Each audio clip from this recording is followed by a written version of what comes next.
नमस्कार, मैं हूं वसी जैदी और आपका स्वागत है हमारे ख़ास प्रोग्राम आपकी बात में।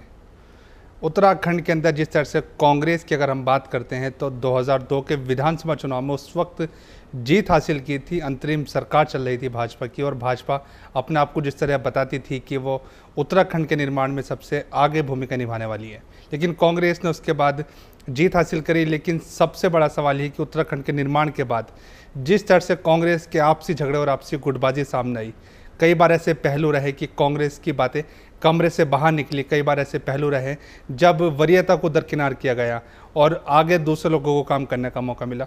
तो इस लिहाज से अब जबकि खुद कांग्रेस की सरकार चल रही है प्रदेश के अंदर, आने वाला वक्त क्या होगा, अमूमन एक के बाद एक बार मौका मिलता है। तो इस गुटबाजी से अब तक कितना बाहर निकली है, चर्चा करते हैं। मेरे साथ मौजूद हैं वरिष्ठ कांग्रेसी नेता, प्रदेश उपाध्यक्ष और नरेंद्र नगर से विधायक सुबोध उनियाल जी।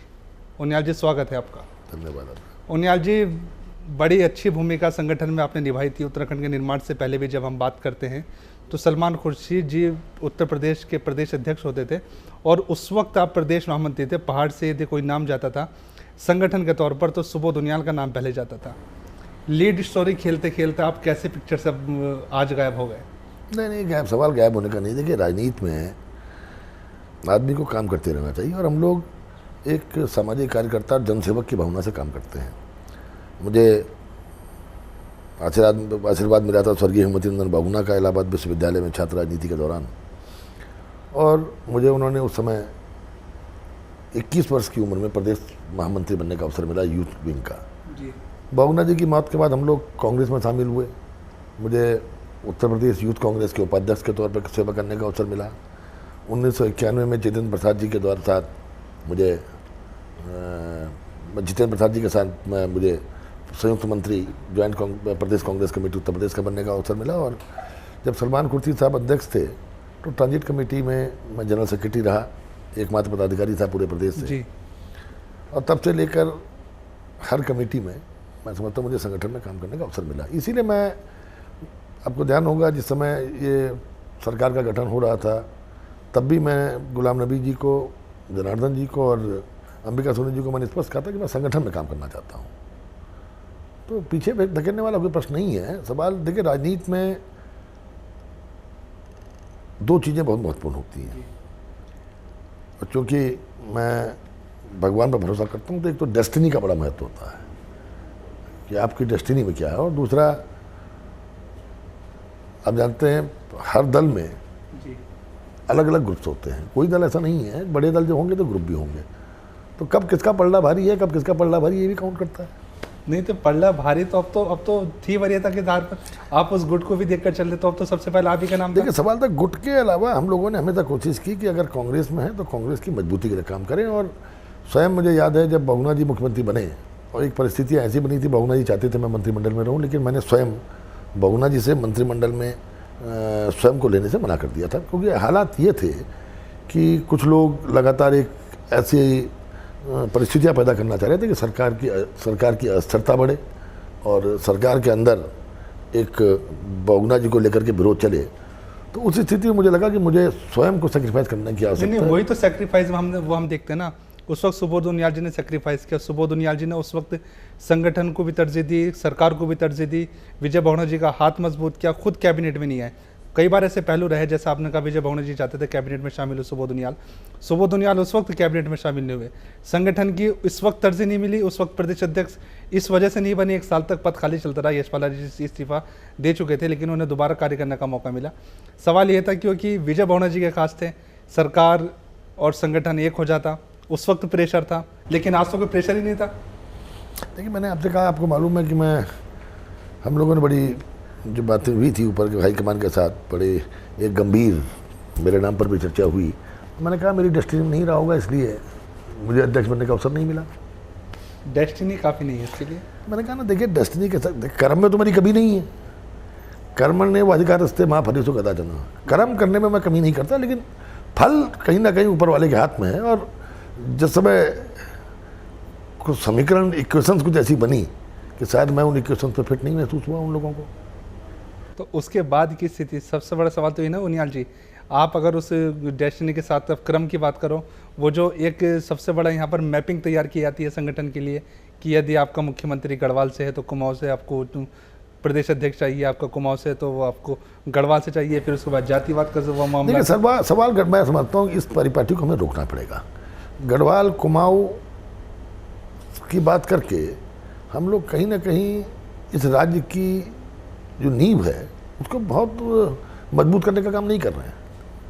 हमें इस चीज़ से हट करके योग्यता के आधार पर भी देखना चाहिए। और तीसरी चीज़ ये है कि ये केवल निश्चित रूप से पर्वतीय क्षेत्र के लोग 55% यहाँ पर पर्वतीय क्षेत्र का जनमानस है, लेकिन 45% जनता मैदानी भाग में भी रहती है। अगर हम इसको केवल गढ़वाल और कुमाऊं और पहाड़ और मैदान के नाम पे बांटने की कोशिश करेंगे तो ये कहीं ना कहीं इस राज्य के हितों के मैं समझता हूँ अनुकूल नहीं होगा। और ये लंबी सोच के साथ अगर आपको चलना है तो हमें इस राज्य में मैदान पहाड़ गढ़वाल कुमाऊं इसको समाप्त करने का प्रयास करना चाहिए। ठीक है, एक बैलेंस जरूर बनना चाहिए जिसमें क्षेत्रीय बैलेंस भी होना चाहिए, जिसमें जातीय बैलेंस भी होना चाहिए, जिसमें मैं समझता हूँ मजहबी बैलेंस भी होना चाहिए, जिसमें आपको ये भी लगना चाहिए कि ये सब लोगों को मिलकर के साथ लेकर के चलने वाली पार्टी है, सब लोगों को साथ लेकर के चलने वाली सरकार है। तो ये काम तो नेतृत्व का होता है। तो आज वो बैलेंस कहाँ चला गया? लेकिन आज तो वो बैलेंस आज आप देखिए, आज बहुगुणा जी के हेमवती नंदन बहुगुणा जी के आशीर्वाद वाले लोगों को एक तरफ दरकिनार कर दिया गया है सबको।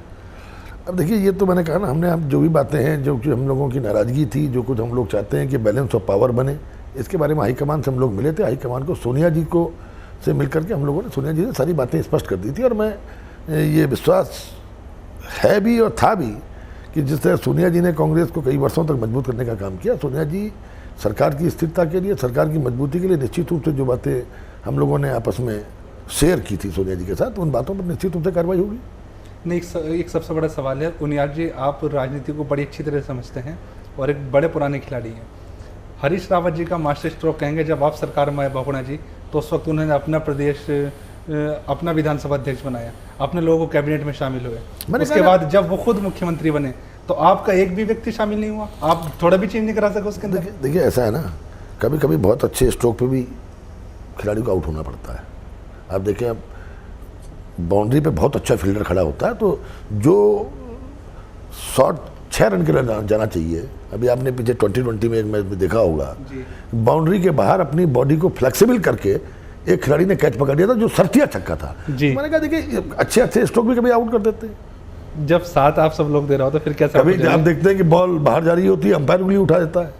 तो देखिए अच्छा खेलना ही सब कुछ डिपेंड नहीं करता, जब तक रेफरी और अंपायर की भूमिका और फील्डर की भूमिका ये भी बहुत काउंट करती है। लेकिन जब तक बल्लेबाज क्रीज पर जमा हुआ है, ठीक से बैटिंग कर रहा है, संभाल सब कुछ साथ लेकर अपनी टीम को जिताने के लिए भूमिका निभा रहा है, तो उस लिहाज से कैसे कहें कि आउट? निश्चित रूप से कैप्टन जो भी टीम का हो, टीम के कैप्टन की भावना हमेशा ये होनी चाहिए कि जिस खिलाड़ी की जो क्षमताएं, उन क्षमताओं का फायदा वो टीम के लिए ले।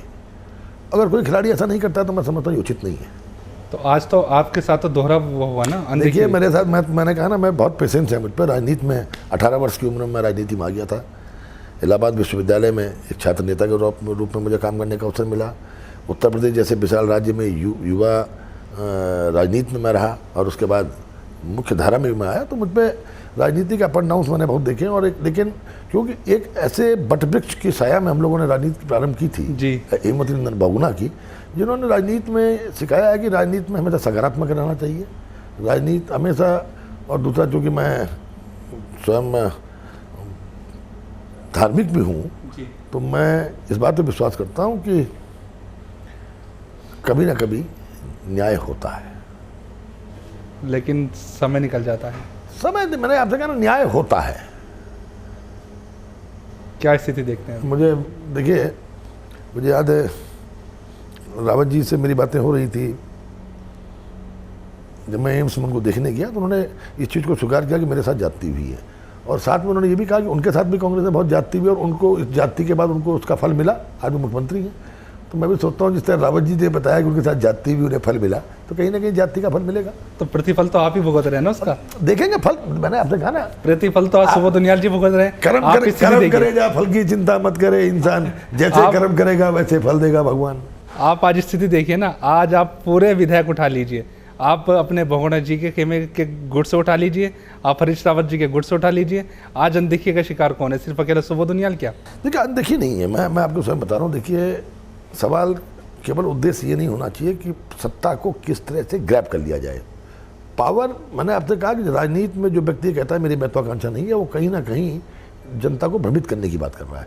राजनीति में महत्वाकांक्षा होना असंभव ही है जी। महत्वाकांक्षा अगर होती है तभी आदमी आगे बढ़ने के लिए प्रयास करता है, लेकिन एक लस्ट नहीं होनी चाहिए कि बाई हुक और बाई क्रुक माहौल खराब करके, समाज को तोड़ के, गलत गलत बातों को प्रचारित करके, मीडिया को मैनेज करके, इधर पैसा वैसा बांट के अगर आप राजनीति में आगे बढ़ने की कोशिश करोगे तो मैं समझता हूँ उसके मैं खिलाफ हूँ। पावर लस्ट नहीं होनी चाहिए, महत्वाकांक्षा निश्चित रूप से होनी चाहिए। महत्वाकांक्षा है, लेकिन मैंने आपसे कहा लस्ट नहीं है। मैं निराशावादी नहीं हूँ, आशावादी हूँ, और आशावादी व्यक्तियों को कभी कोई मार ही नहीं सकता। लेकिन उनियाली सवाल एक है ना, खिलाड़ी को खेलने का मौका नहीं मिले, बल्लेबाजी करने का मौका नहीं मिले, तो फिर उसे जब सेवा का मौका ही नहीं मिलेगा नेता को। नहीं, कई बार आपने देखा ऐसा नहीं है। देखिए, जिसकी प्रतिभा होती है प्रतिभा को कोई रोक नहीं पाता। आप देखिए 2020 से कुछ खिलाड़ी आगे निकले, आज वो टेस्ट टीम में। कई हॉकी खिलाड़ियों के मैनेजमेंट के साथ लड़ाई हुई, लेकिन अंततः उनको टीम में वापस लेना पड़ा। देखिए, मैंने कहा आप अपनी जो क्षमताएं हैं उन क्षमताओं को मरने न दें, अपनी क्षमताओं को अपने अंदर समाहित रखते हुए आगे बढ़ने की कोशिश करते रहे, तो मैं नहीं समझता कि कोई किसी को रोक पाता है। और आप देखते हैं जब नदी चलती है तो नदी नाले तमाम उस नदी में मिलते हुए आगे अपना अस्तित्व खो देते हैं। तो ये सवाल ये नहीं है। लेकिन जब वो एक कोई नाला नदी से कट जाता है उसका अस्तित्व खत्म हो जाता है। देखिए, नाले नदी से नहीं कट सकते। जो नाला एक बार नदी में मिल गया वो तो उसको नदी से बाहर निकल ही नहीं सकता। एक दो धाराएं अगर कट जाती हैं उसका उनका जब फिर लोग अस्तित्व भूल खत्म जाते हैं। हुआ है तो निश्चित रूप से नदी में उसका समावेश हो गया। तो आप, मेरा कहना है, देखिए, पेशेंस होना चाहिए, सकारात्मक सोच होनी चाहिए, निराशावादी नहीं होना चाहिए, और सबसे बड़ी चीज अन्याय के खिलाफ लड़ने की शक्ति होनी चाहिए। कितनी अन्याय के खिलाफ लड़ने की शक्ति है, सुबोध उनियाल ने जो बातें बताई उस चर्चा को जारी रखेंगे एक छोटे से ब्रेक के बाद।